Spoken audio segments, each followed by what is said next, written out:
Hello there. How's it going, man? I'd like to answer a burning question that the whole internet has. Okay.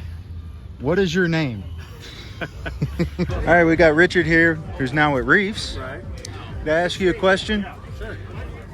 What's the hardest part about working in the RC industry? Hardest part is probably having patience, because you want to get everything done quickly. You know what I mean? And it's like the time frame to really get projects out takes a while. So it's tough when you have people, and actually, I should say the second thing that's tough is the feedback you get when people think you haven't thought about something. It's like, no, we did, but there's prices that you have to consider, tooling costs, different types of things. So there's always different reasons, but I can't share that. Why? Yeah. That's probably the toughest one. The other one is just being patient. You know, you want to get something done, you got to design it, get it quoted, get samples made, got to make sure the samples are right. So if there's a time frame to get it out, when it's like, and you want to get it done in like 2 months, it's not realistic. That's probably the hardest part. Other than that, come out and enjoy it. Yeah. Just be grateful that you turned your hobby into a career, you know, so it's cool. Yeah. Well, thank you for your time. Hey, no problem. Anytime, man. All right, we're here with Josh, Harley Designs. How's it going? Got a quick question for you. What you got? What tips would you give to someone trying to learn CAD and design things like organic shapes? Organic? Ooh, organic's the most difficult, but the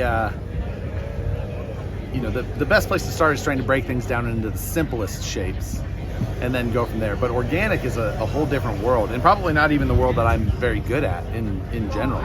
I have some level of understanding, but it's definitely the hardest level of RC, or the hardest level of design, I would say. Even like a bodied isn't necessarily organic when you get into something that's, I mean, it's one of those things that every time I try to get into organic design of some sort, I use like the forms tool in Fusion, which is a different type of CAD in itself. There's other programs that are much better at it, like Blender, which is also free, but it's not very good at dimensions.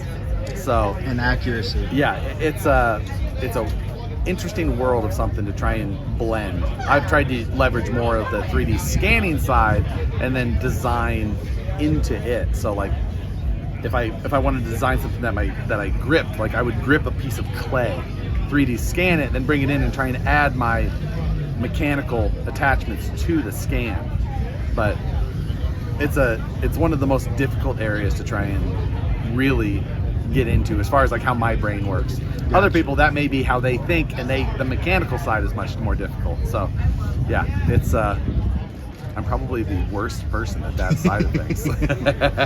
I just asked that because I'm still trying to get through designing in CAD myself, and Yeah. I've learned it by just breaking it down into shapes. Yep. But now trying to do something organic, I'm like, how the heck do you go about it's like something like that? It's almost like separate area of CAD. Like the CAD design of a chassis or a car, a tire, a wheel, whatever it may be, is very structured and dimensioned and patterned. And then organic is just completely over here. It's a whole different, it's like, football versus baseball. They're both sports. Yeah. But it's not, they're not the same game. So yeah, it's a very difficult thing to try and relate to for me, Yeah. as far as like how my brain works. Well, I hope that helps. Good luck. All right, we got Matt, the Scale Builders Guild. Hello. Got a question for you. Shoot. What tip would you give someone trying to work in styrene for the first time? Oh, wow. Okay. From like a bodybuilding perspective, like you're looking to build a whole body, or you're looking to just get into working with styrene? I would say like adding on to a body. Adding on to a body. Okay. Well, you got to use MEK or an MEK substitute. It's sort of like it's an adhesive that will bond pieces of styrene to styrene. You can use CA, but CA is brittle. This actually bonds the two pieces together, and that's where I would start for sure. If you're going to build up something like, say, like a hood scoop or something, I would build it off of the car first. Build it up in a bunch of layers, and then so it's got the strength. Sandwich many layers together and then sand out the profile that you want and then bond it to the body. It's probably a good place to start. Sweet. Score Appreciate and your snap. time. Score and snap. That's, if there's any one good tip, score and snap. Don't ever try to like cut your styrene or slice through it with a blade or saw through it. Just score it with a very sharp hobby blade in the place where you want to make that cut, and then just bend and snap. Perfect smooth cuts every time. Thank you. All right. We got Chris with Hemistorm. Got a quick question for you. Go for it. What kind of tips would you give people for masking on paint? For masking, keep it simple. If you got like a complicated paint project, then perhaps go liquid mask, but anything else, go tape. And if you can think ahead a tiny bit of what you're going to do, I think the biggest mistake people make is that they paint the main color of their body, that they want to mask all of that up.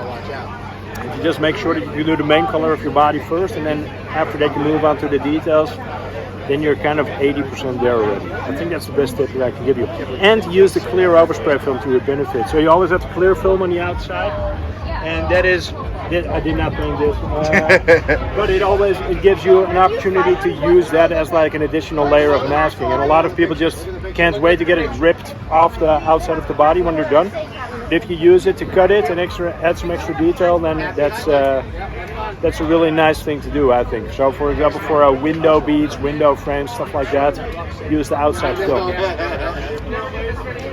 Well, thank you. You're Thank you welcome. for your time. You're welcome, man. That's a great question. Let me help you with that. Come on over here. Tell your mom to FaceTime me before you go to bed tonight, and I'll That is that is not my name. So. Okay. My name is Logan with West Desert Wheeler. So, Got it. yeah. Sweet. So actually getting into the questions, Okay. Love you. someone setting up a comp chassis for the first time, what kind of tips could you give them? Ooh, number one thing, you want good tools. I like MIP, I like Vanquish. A high quality tool is gonna last a lot longer. I started with the cheap stuff, definitely want good tools. And then you just gotta get good parts. So I would probably recommend starting with a kit if it's your first time. There's a lot of high performance kits available right now, something like a Vanquish VRD Carbon and Axial SCX10 Pro. Those are both great options, and those are gonna have a lot of good parts in there and get you out there on the rocks. Sweet. Well, I appreciate your time. Absolutely, thanks for stopping by. All right.